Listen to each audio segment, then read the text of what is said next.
Okay, thank you for tuning in to another edition of the Vulcan Report. All right, I wanted to just briefly go over the spreadsheet with you one more time. I think I finally got it down to a science now.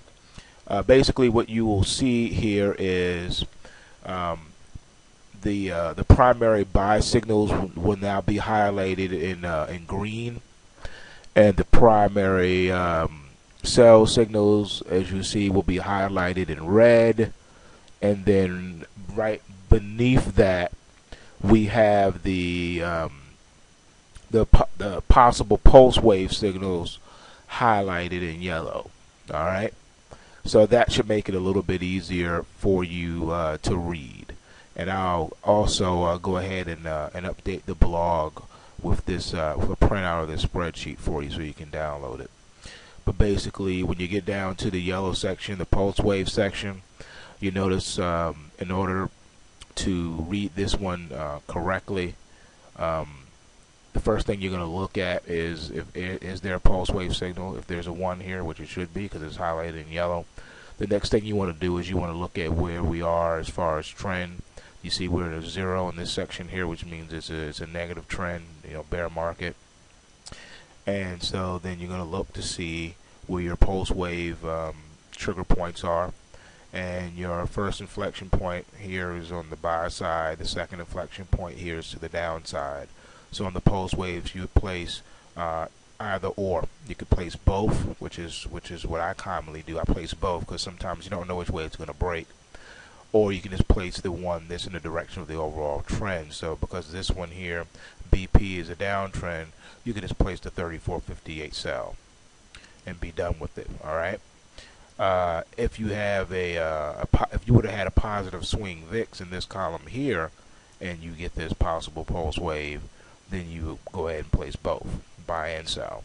So I'll leave that up to you and your discretion, whatever you feel comfortable with. But basically, what I've done is I've made it so that you have options, you have choices.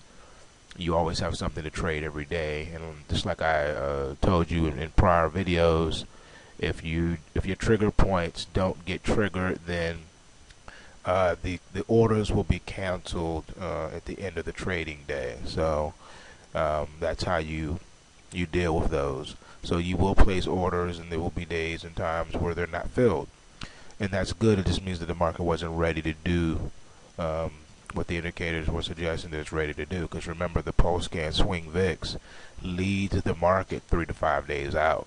So it's possible you could be placing your prices in the market for 5 days straight until you get a fill.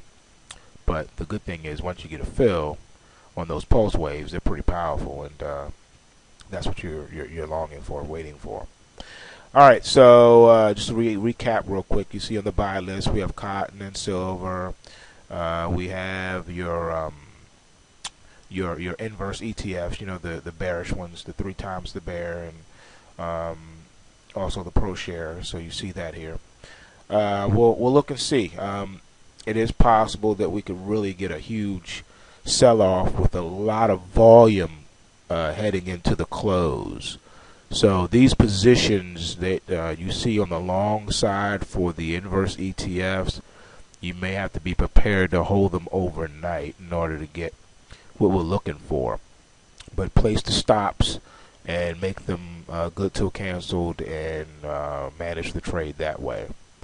Also, on another note, if we do get triggered on these and you see substantial profit, you may want to go ahead and exit on the close, only because the overnight session can be volatile and we don't know what can happen. So just trade management is key, just like I've told you before in prior videos. But nevertheless, you have everything that you need right here at your fingertips. So take what you can, give nothing back. That's all I got on this one.